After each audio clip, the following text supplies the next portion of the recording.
Nipe nipe nafasi nikueleze kiasi vile sisi You are listening to Pros and Possibilities, a series of conversations with the dreamers and doers of our time and from different walks of life.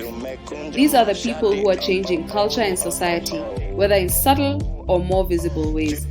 We dive deep into their motivation, inspiration, creative process, and most importantly, what they envision for the future of Kenya and by extension the world. I am your host, Melissa Mbugwa. I'd like to acknowledge Baraza Media Lab, whose support made this podcast possible. Baraza Media Lab is a community that supports independent media in Kenya. Find out more about them from the link in the episode description. Hello and welcome to episode 2. In this episode, I'm really excited to be speaking to Sheba Hirst, who is my friend and collaborator. Sheba is an entertainment manager and co-owner of Rainmaker Limited, a leading production house and recording studio in Nairobi. She has been the guiding force behind several award-winning musical theatre productions and has managed iconic Kenyan musician Eric Wainaina for the past decade. She is co-founder of NBO Film Festival. She also produced a notable and experimental reality television series called Uongozi, a search for leadership talent, and prior to that was the anchor of an acclaimed and widely popular TV talk show called The Woman's Show that aired across East Africa. She has a degree in political science with film and theatre studies from Wellesley College. Hi, Sheba. Thank you so much for joining the second episode of Pros and Possibilities. I'm really excited to have you on. So, in this era of just being 2020 and COVID-19, I feel like I have to ask I have to say, I hope this interview finds you and yours well. It does. I mean, that's like the thing about all the conversations that we're having. They start first with like a sort of like mandatory 15-minute check-in with people even that you're not used to checking in with about how their life is doing, you know. Like and that's kind of a good thing, like having a lot more care for people's like wellness generally. Mm. That being kind of a pressing concern. Exactly. The first question I have for you is connected to this. You know, we're all distancing, isolating, or trying to as much as we can, and taking care of our health, ours and our people's health.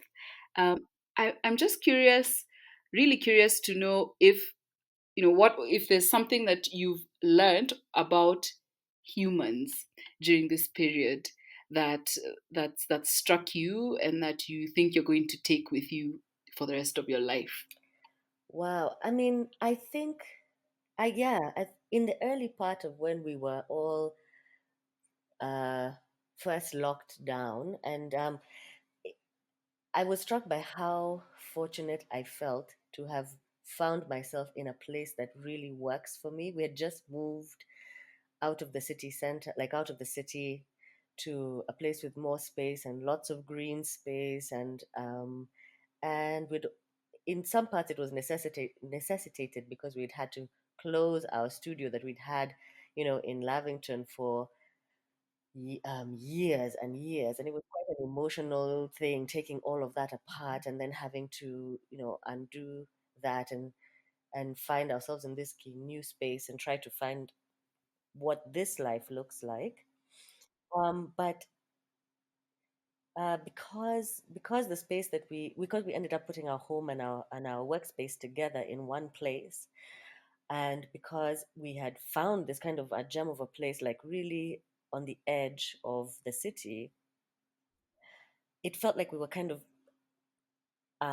almost unfairly prepared for what was going to be a bunch of very miserable months for a lot of people who were finding themselves trapped in places where they didn't necessarily want to be. And for me, it really, that the relief I was feeling was just it really made me think about how much we put up with stuff because we tell ourselves it's only for now, or it's just for this period. I'll just stay in this bad house with no water for the next 6 months, until my business Mm-hmm. picks up, and so there's some way that you kind of don't prioritize your wellness, like your wellness, including like what your immediate living situation is, or the people that you're in community or in relationship with. You kind of like tell yourself that you can live with it for now, right? And Yeah. for me, that just felt like the big wake up call for me was like anything that you can't bear to the thought of being locked in with for like a lockdown, a proper full on thing. Every single day you should be working to get yourself out of that situation. You should be working hard, hard, hard to with it, with every, and I know that that's like that statement is like packed with a lot of privilege of like the idea that you can get up and pick up your life and transfer it somewhere else, but there's a lot of agency. There's a lot of agency that's available to us if we only dare look for it. Yeah. Yeah. And this thing really has made that very clearly cemented in my brain that that's That something that I want to carry forward. forward, yeah, that Mm. we have more agency and power than we recognize. Right, right. Because if you're given a week to be like, you can change anything you need to change in this week, there are people who'd be like, man, I'm moving to Shags. I mean, like this Yeah. whole, sorry, this Zimmerman flat life, I ain't. I can't do this thing for the rest of my life. I'm gonna, you know, go and rethink and recharge from somewhere else. But so so many times you kind of get like strapped into a situation and it's you that's doing it. Yeah. Wow, that's powerful. And especially now, it's a powerful provocation to look internally, and also collectively to ask ourselves, okay, how much more wiggle room do we have than we think we do? Mm, mm, Yeah. yeah. Yeah. And in your work, and you've been at your amazing work, being a shapeshifter and a risk taker, and a boundary pusher in in many ways. You're one of those people who, at least, from where I stand looking at your body, the body of work you've accomplished over Mm, the years. You've done projects that people thought, no, that's not possible, or that would not be sensible, and and it's impractical. oh my You've goodness, you've yeah. taken a show to Broadway. You've started an independent film festival. In your time, back in the day, when you started the festival that was free, the Sawa Sawa Festival. You've, in all your theater projects, you've pretty much worked in a space that's already difficult, especially on the economic side of it, but you've made it work, every time, and made bold moves. So how my question is, how what were your goals back then when you were beginning? Like, when you Mm. think about your early projects, or your first, like, big bold project, what were your dreams for Kenya, and for the cultural space, and how far or not have we come to achieving them? Have any of your wishes for the world of our cultural scene been fulfilled? Um, wow, did I have wishes for the whole scene? That was giving me like way much more credit than for my early thinking than probably I would deserve. Um, it's difficult for me to sort of remember not wanting to do this work. Somewhere along the way, I'd always thought I'd be a lawyer. I think it was because this is the thing that you do. You like talking, and you're good at history and English, and then so like lawyer, biology and math, doctor. That easy. So I picked the lawyer card, and I was like going with it. But I also like had lots of family people who were in that field and were part of like the human rights defending space. And so I think I also grew up in a family where it's like I had a lot of access to people who uh, engaged with like society very rigorously as like people who can have an influence, can have an impact. Like in fact, you're obliged to try to um, feed and build the society that you live in. You must participate. Um, and so I didn't. it never occurred to me that I suppose I wouldn't participate in sort of civil society in the widest sense, not that narrow place where we're like, it means NGOs. I mean, civil society is like everything outside of business and government, right? Like this whole other space that also like influences the way that our world and our social space plays out. Yeah. And so I don't remember not having an expectation that I'd participate. I remember coming back to when I came back to Nairobi, from college, I really, really, really wanted to work for the government. Kibaki's government was brand new. The whole thing was like post Moi. It was going to be so exciting. There was like, and I walked into the Ministry of Culture office, with my shining degree, and Yes. we're like, utilize me. I am here. I am available. I have returned. And And how did that go? the reverse brain drain. And I don't know, I wasn't met. My arrival wasn't met with the applause and cheers that I was hoping for, and so it was a bit weird. And then I applied. Then I sat down and applied for jobs and wrote letters and did the key thing. And I just couldn't. Nothing was just coming through. So it was like for the first 6 months, I was pretty disappointed with um uh I don't know, I just couldn't find a place that wanted me. Right. Yeah. Your energy was not being matched with It opportunity and wasn't. also Yes, similar yes. enthusiastic energy. Exactly. And so many, so much of Nairobi still worked on the basis of like who you know and who can recommend you. And I'm not even crapping on that system, because like I have to say that yeah, uh, you learn that like you need, strong reference, strong personal references about what people's actual abilities are before you let them in to run your thing. And um, so I started to work with Eric because he needed some extra support with his management, and so started doing that, and it was just helping out at that point, and then and it's interesting when you're helping out with something that, I mean, by then he already had quite a national profile. So once again, you're kind of like automatically thrust into participating on a level that you didn't necessarily ask for or look for or build towards. You just kind of found it happening and then jumped in to do your bit. So Yeah. Yeah. yeah, So you in a roundabout way, just using the scenic route, got into you did have the connects. I Um, did, right? yeah, it turns out, and you did end up finding yourself in a space where you could then do the big, powerful, impactful work you were hoping for.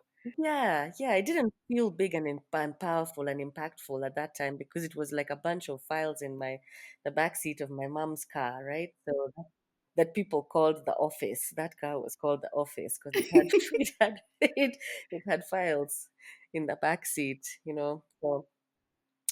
So it didn't feel big and impactful at that point. But through that sort of work, I started to, I guess the people at Sarakasi kind of noticed me and asked me to come on board and help to direct or co-direct the Sarakasi Trust, which was a new arts organization at that time. I think it was a few years old, I think 3.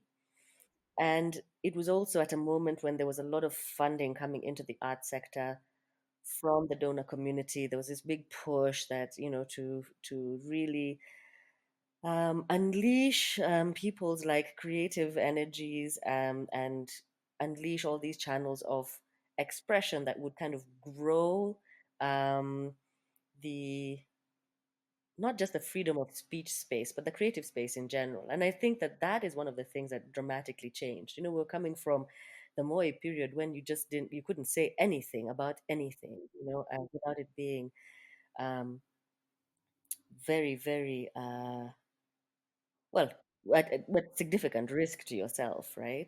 Right. Yeah. To put it mildly. To put Yeah. it mildly. And so I do think that there were some gains in terms of like um, freedom of speech and freedom of expression that were massive, massive gains at that period. And I don't, and I see people fiercely defending those spaces, even as they come under threat, but then also having, of course, the way that the world has evolved and there being so many more platforms that are directly available to people to express themselves on. I see, like Twitter, how Kenyans on Twitter they just cannot be asked not to say what they think. What It's it not feel? that it doesn't feel like that particular thing is that rabbit is going back in any box. Any box? Is Okay. it a rabbit that came out It of a box? It's something of a else. hat. A hat. A Right, rabbit right. came out of a Yes. hat. Yeah. So, okay, this is so interesting because at the time you framed so well the difference between the Moi era and then the how the space opened in Mm, the early 2000s. What was, because you were still saying, and people in the arts space and in civil society were making moves and saying things and expressing themselves in ways that had felt risky, and I imagine it still felt risky even if the regime had changed. mm, So what, and also still the environment was still difficult, or you had to figure out all these organizations when you, like you mentioned, Sarakasi was new. um, Eric's work was also in its still early days, even though he already had a high profile. So what was driving, what thoughts or feelings or desires were sort of nudging you and your community of creative people doing interesting things to, what were you hoping would happen once your work was out there? um, Again, I mean, I don't know whether there was a particular. I think there was a lot of stripping down of like what the traditional like gatekeeping structures and gate in actual physical spaces, but primarily in thought spaces, right? Like about what you could or couldn't say, or how you and not just from the point of view of being political, but also being proper or correct, right? And I think about like, I think the work that early days Kwani did in that period was also so fundamental in shaping how that whole generation of creative people were approaching sort of like remaking what the narrative about Kenya was going to be, this like that radical thought was not necessarily a bad, marginal, risky thing, that it could be more mainstream, and it could be um, part of just like part of everyday dialogue. And it didn't have to be this very, I mean, there was, whew, those guys, I feel like, did this convening work, um, like convening creative minds and people who had any idea about anything that they felt they wanted to do. And it was in you everybody was imbued with a sense that this is possible, Yes, you were like yes. everything is possible, like that whole thing about without moi, like literally yote yawezekana, everything, like we can do whatever we want now, Yes, yes. and so it was really about leaning into figuring out what the parameters of what was possible was, like reestablishing or establishing new spheres of what was possible. And so Mm. it felt just really, it was very optimistic, it was very, very vibrant. There was a lot of like rigorous digging into what the untold stories of the last like 3 decades had been, and the time before that, and reclaiming of spaces like the theater space and the literary space and the music space. And then at the same time, the happy coincidence of like broadcast space getting opened up, so you're like multiple channels. I mean, that had happened before, but it really like kicked in, and caused the big explosion that would then happen in the music industry, because you needed content to sit on all these channels, right? Yes. Yeah. And we're talking about 2002 till what? Till like 2010. 2009, 8, 9, 7. Yeah, I guess 2002, 2009, that's a period, you know. And then there's the Kipos 11 election that's going to happen somewhere along the way there that's going to dramatically change how our experience of that narrative is going to look, right? The 2007 was then a dramatic moment that Mm, changed the dynamic, that changed the shape of things. And so, because this podcast is all about embracing and possibility and possibility thinking and mm, doing things, in spite of, mm, um, and looking for the ray of light, mm, and the way out. mm, How did so you've described, and I've felt carried and lifted in the optimism mm, of your description of what it was like in the 2002 onwards era of mm. opening up and of creating a new boundary that was much wider and expanding spaces. um, how then did 2007 affect this spirit? And then how did you pick yourselves up, or where did you find the spirit, and what drove you to continue? Because you're still here, you still continued your work. Mm. So I'm just really curious to know how you moved through that very, very low moment when it all felt, or might have seemed very bleak, like, all this work is for naught. I mean, it was proper terrifying, right? I mean, we'd had other clashes before. There'd been political distress before, but this, I mean, I don't. Okay, I personally, let me speak from my point of view. I had never encountered that kind of like hard ethnic, like the possibility of Kenya like ceasing to exist in that way that tragically Somalia for a while, like what was, the Somalia that was there before, it just doesn't exist there now, right?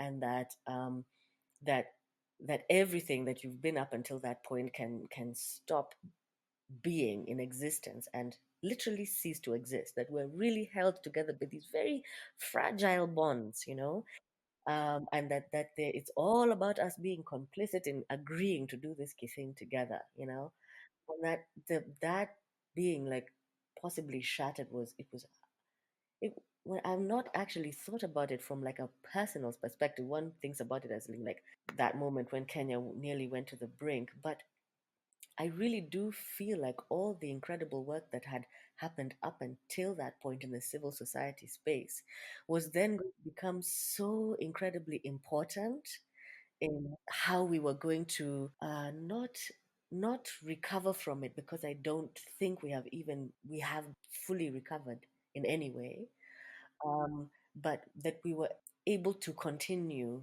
through it, and then when you look at the way that it changed the tone of work, and something definitely shattered at that moment. But you look at the incredible work that like the activist community has continued to do, and the new instruments that they've continued to use for that. Like when you look at like Boniface's incredible and heart-wrenching exhibition, Kenya Burning, and all the writing that came out of that period, and all the ways in which the creative community really leaned into responding to that crisis, and not just documenting it but speaking into it and speaking people out of it, was really important work that happened at that time. um, and I think that inevitably a lot of like that energy kind of got hijacked from real civil society into professional NGO work, which is not the only place I feel like that kind of work can exist to properly heal a society, right? Right. Okay. And what do you think then Mm. is the big task of our time? And it might not be a big task. Maybe it's a small task. Big task sort of sets it up to be like one silver bullet. But what I mean is, we've moved from that place where at least in civil society, people were so scared to say anything, and because rightfully so, it was very dangerous. But the environment's different now, and there's a generation that's come up that feels it's normal to say the things, to just express themselves, in ways that would be considered radical, in earlier times. So what do you think, now that that sort of milestone has been passed? What still, you've been around for a long time, and you have this interesting perspective, that combines the economics of the cultural space, cultural expression itself, and artistic expression, as well as that political eye. And in Kenya, you can't have a conversation about business or culture without including Mm, politics. exactly. Mm, So with your combined perspective, and having been in the trenches, so you know what it actually takes mm, to do the work that creates the spaces so that we can express ourselves. You know what it takes, resource wise, people wise. You've experienced several seasons of political atmosphere, enough to be able to then have a perspective about tulitoka pale, we came from there, and we've now clocked this milestone of, okay, now we can say things that we couldn't before. But what do you think, or what do you feel, what comes up for you, in terms of what we need to do now? okay. A couple of things come up for me. I mean, and one of them is something that I've thought about a lot during this period, when you're kind of having the time to like look at things at like from a complete like the whole thing. I think that there's been, because the great promised revival of everything that we wanted to imagine ourselves could be, that promise was broken somewhere along the way, and um, Kenyans continue to be heartbroken with the corruption scandals and the unfulfilled promises and the many, many, many broken dreams along this way of ours. Um, I think one of the terrible things that has happened to many, many people working in the creative sector, but also actually broadly in many sectors, is that we've become literally terrified of taking on things that feel too ambitious, or that feel Hmm. too big, or that feel too vast of a promise. I don't know whether it's that we're scared of breaking promises, but anything that feels too bold, or too that will need that could that the things that are awe inspiring, the things where you're like, this Mm, is I'm going to do this like giant sculpture for no reason on the hills of the Ngong Hills that people will be able to see for miles around. Like, we have managed ourselves away completely from that kind of thinking, that kind of creative thinking. And we've entered a very kind of survivalist mode, yeah, which is got to do with, and that's where, you get people talking about, oh, Kenyans are very resilient and we're very survivalist. And it's a good thing, but it also is not any, I don't think it's something that can bring about powerful transformation or bring about powerful change. It just lacks the scale, basically, to carry enough people's imagination into another space, right? It's the thing that makes musicians be like, I could never. A stadium concert, you could never in Kenya. You can't. It's not possible. That's not the kind of thing we do. And if you do it, like, there'll be problems with security. It'll get burnt down by guys who from coming from Sijui Wapi. And we mm, very quickly talk ourselves right out of anything that feels like it's too big. I think that there's a culture that's associated those, any kind of like anything that seems too ambitious and dreamy like that, sounds like a scam. And we've been and so if you're a person of any kind of integrity, you don't want to be associated with that kind of scammy energy. Yeah. You don't take on anything that could fail. So you take super safe choices, right? And in the end, we all kind of end up doing things that don't require the buy in of altogether too many people, that the scale of which you could personally manage to pay for if the losses happen. And yeah. that is somewhere where I don't want to say, well, Kenyans, but I certainly want to say for Nairobi, we've gotten stuck there. So So we're editing our own dreams, essentially. it's exactly, you've nailed it, Mel. Like, we're editing our Mm, dreams. And you see the people trying to do even things that are exciting and are very like innovative, like when you see us do, say for instance, we started the film festival, and you joined us in that effort, and Bithi Masia and Louisa, and we make the film festival every year, but we manage it to like what we can manage. If it all collapsed, it didn't work out, like we could pay all the debts, and we make it in a space like we don't say we're going to take over the whole city, it's going to be in 6 cinemas across the city. We're like, Yeah. that sounds very Nigeria scabby.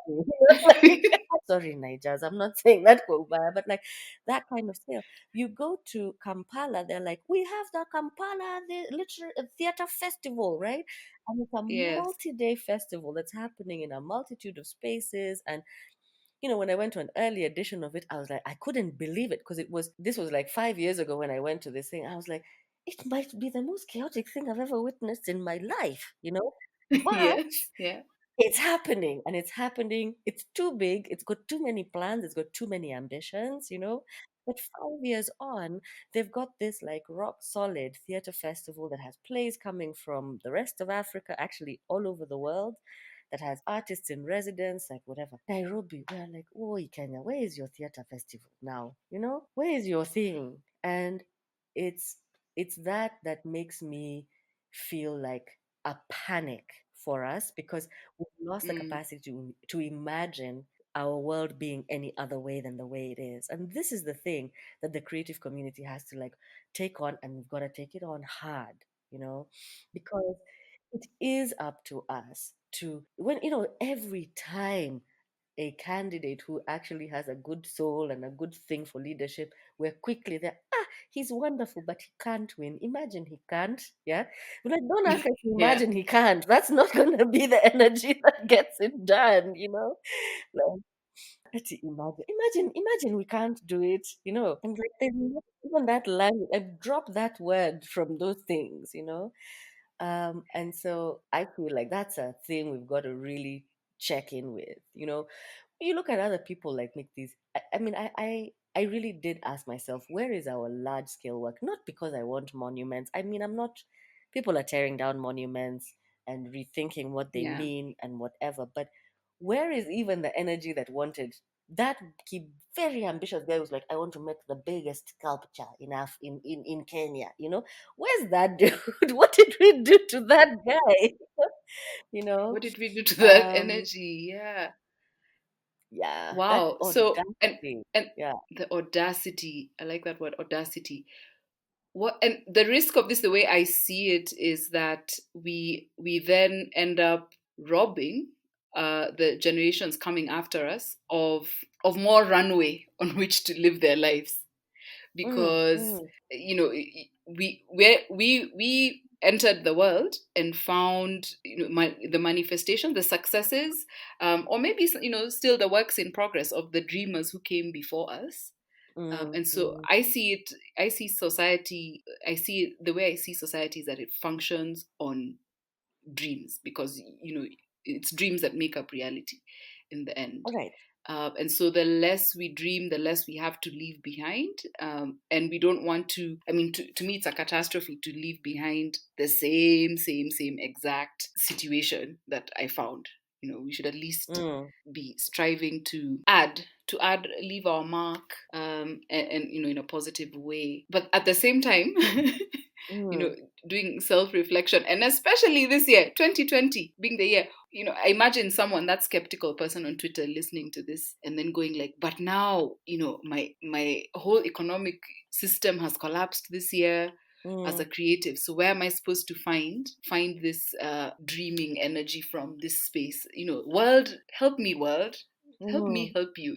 mm, And we found ourselves, I think, in a corner, or what feels like a corner. mm, And I'm just wondering how I would tell that person in the back of the room, the person who's super skeptical, and because they have suffered and struggled mm, and had their hearts broken, that, you know what, this is why you should give your crazy monument dreams space to still shine. mm. How do we just recover from this, is what I've been asking myself. I don't know if you felt, or if anything comes up for you along those lines. That is, I feel like this is the exact space where the work is. It's this, yeah. So I don't think anybody has any simple answers. And certainly sitting in Mm, the creative industry, in a sector that, where every bit of the work that I've done has got to do with like convening people and bringing them together, right?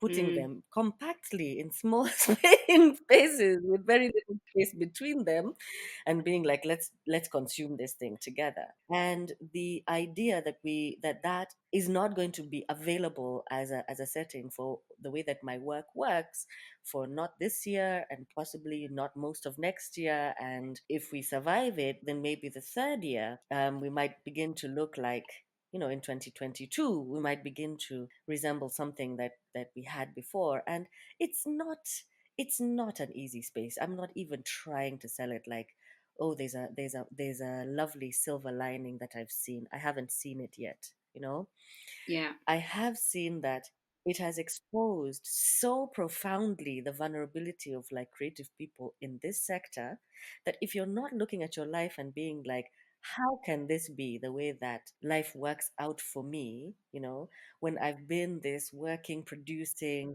I'm supposed to be this great this great and contributive part of this society that's appreciated. I'm part of making it laugh. I'm part of making it cry. I'm part of like, where the imagination of this society lives, and I'm somehow at the bottom of everything. It has really exposed that vulnerability, and I think that that has caused there to be a lot of self-reflection on everybody's part in the sector, and a very strong decision has to be taken to rebuild it, in a Mm-hmm. way that works more protectively for us, and that has institutions that negotiate with the state more effectively on our behalf, because the ones that are there have not done that, and that demands investment and resources be diverted to the growth of this sector. But I think what we have kind of seen is that we have to do the work, and I mean, a guy I listened to quite a lot on on the internet, Dana Seda. At one point, he was like, I don't know, he tweeted randomly. I don't even remember if he remembers tweeting, "Maisha ni kujituma." That thing has just become my philosophy. It's become my Which means philosophy. life life is about sending yourself on these missions. Oh, sending yourself on a mission, right? So Yeah.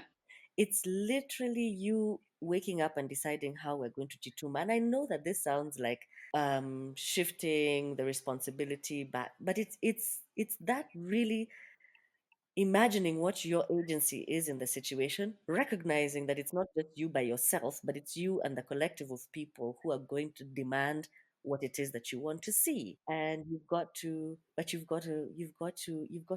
try to see it, and you have to want it. So I think there's a lot of that work going on, I think, in the background for a lot of people.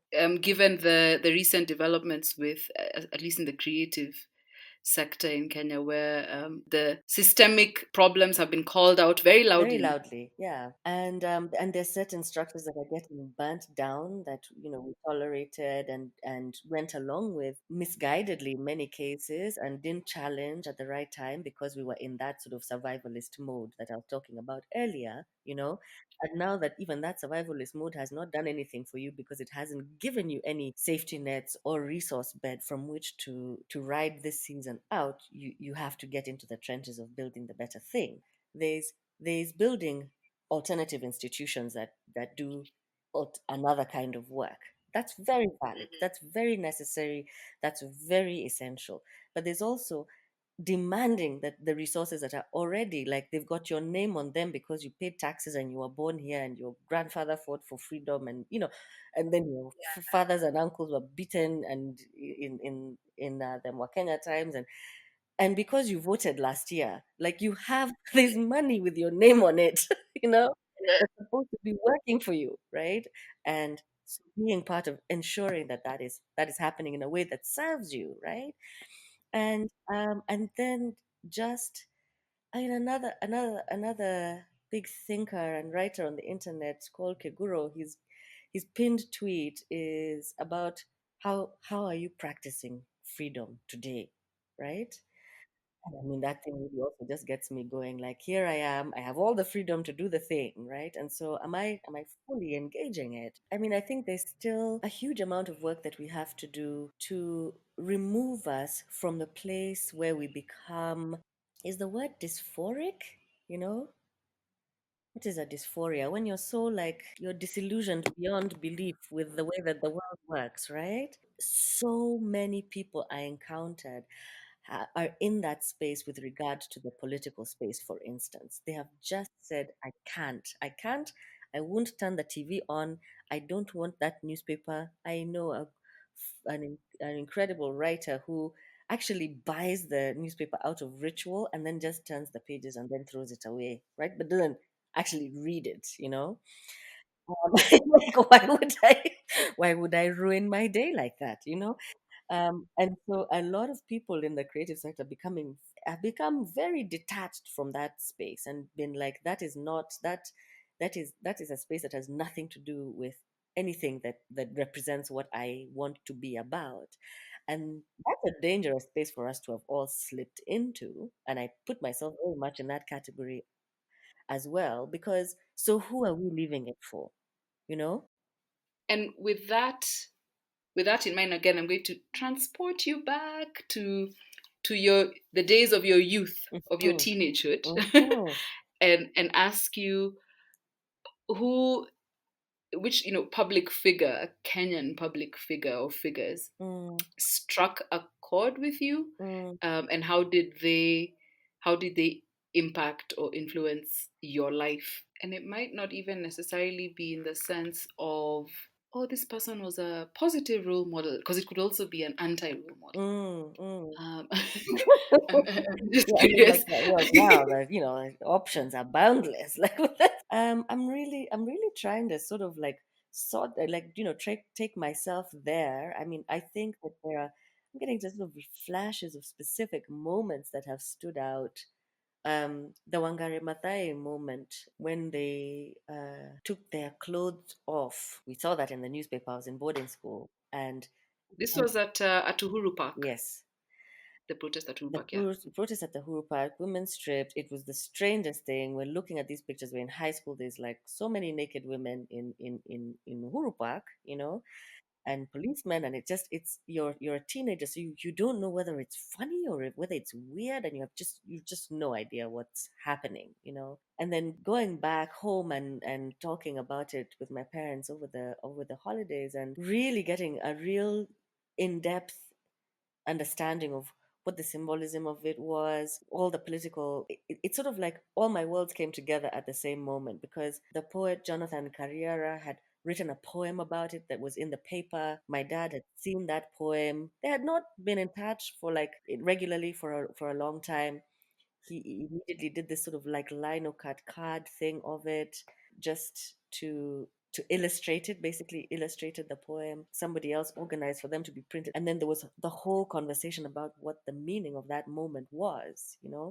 And I think that kind of like crystallized for me an understanding of what social commissioning looks like, for the creative community. Sometimes you might not be on the front line of the action itself, but like you're very much part of like helping our wider society digest these in like critical moments that are happening, and Mm, unpack them, and also archive them and make them into these like you know touch point moments.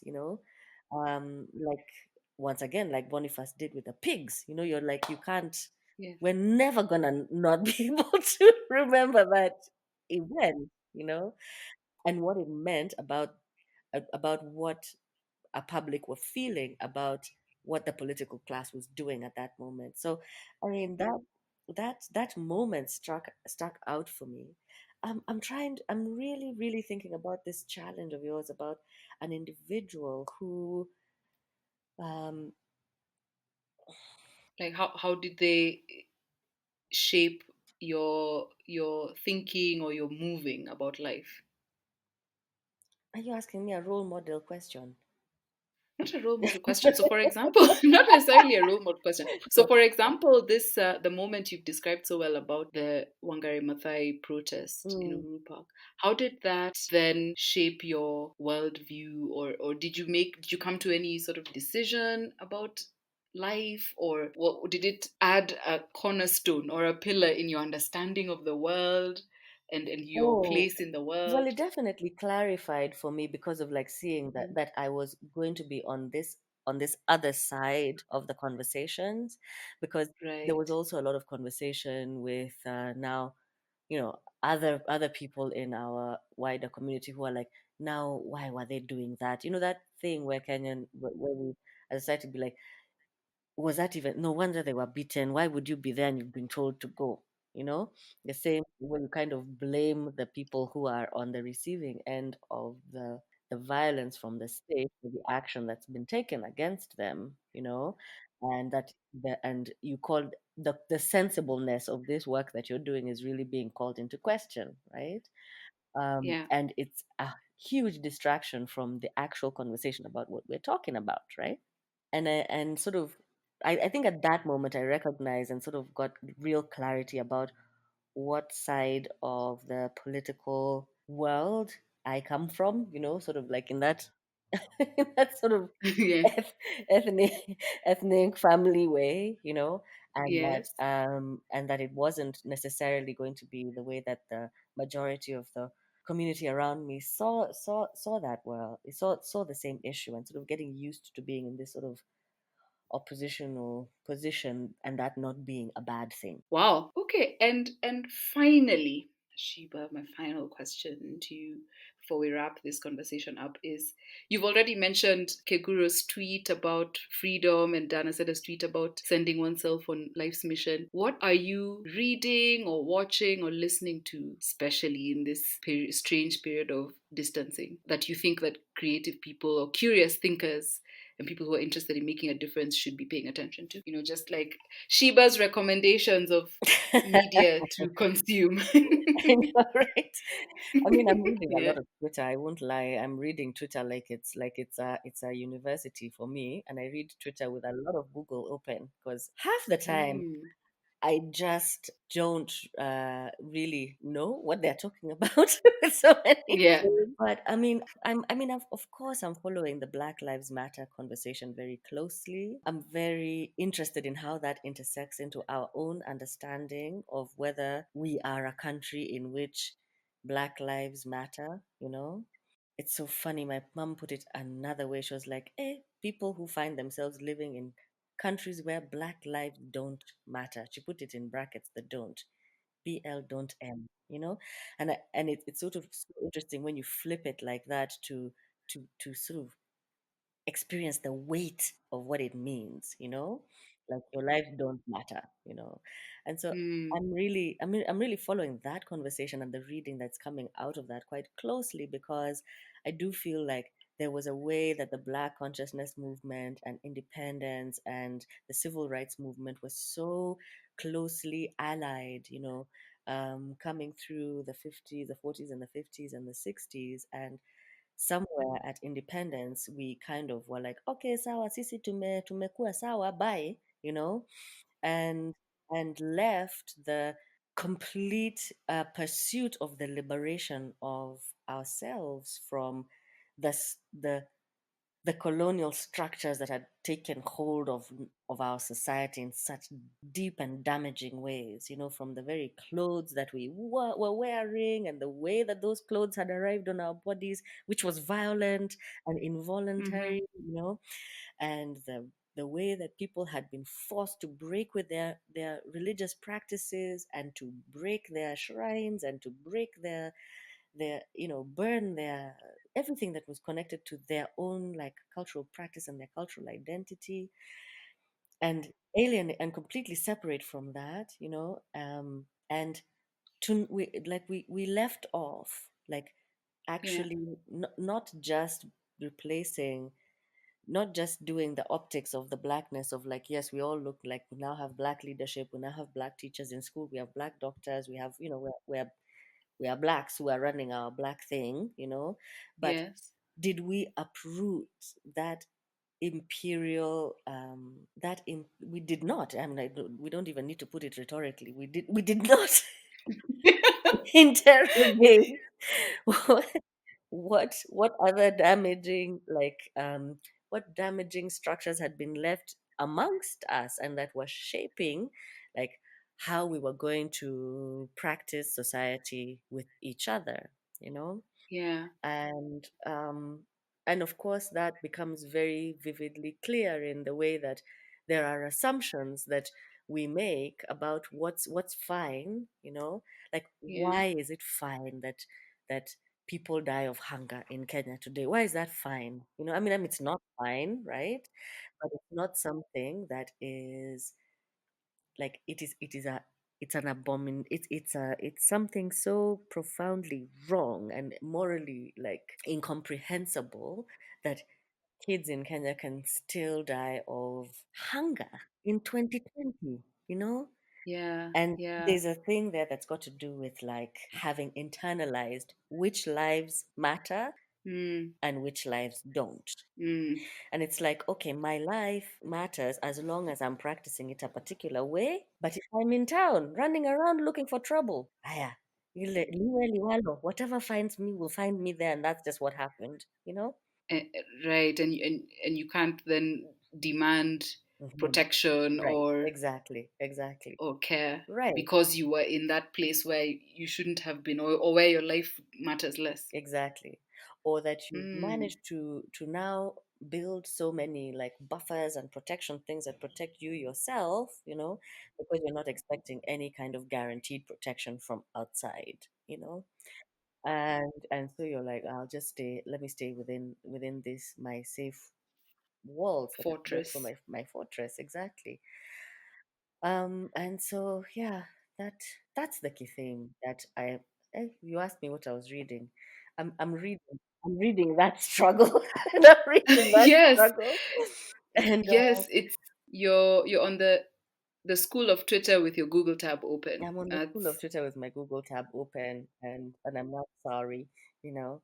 I am reading Yvonne Awar's wonderful book, The Dragonfly Sea and Savoring It. wow. Well, thanks, Sheba. This has been so amazing, and you've dropped a lot of gems Thank you. that I hope will inspire, spark people to reflect and cause us to remember that we can be audacious. So thank you so much for being super open to this conversation. Hey, thank you, Mel. Thanks for having me. If you enjoyed this podcast, follow us on Twitter at Pros and Pos for more. Find information about our guest and additional notes from our discussion in the episode description.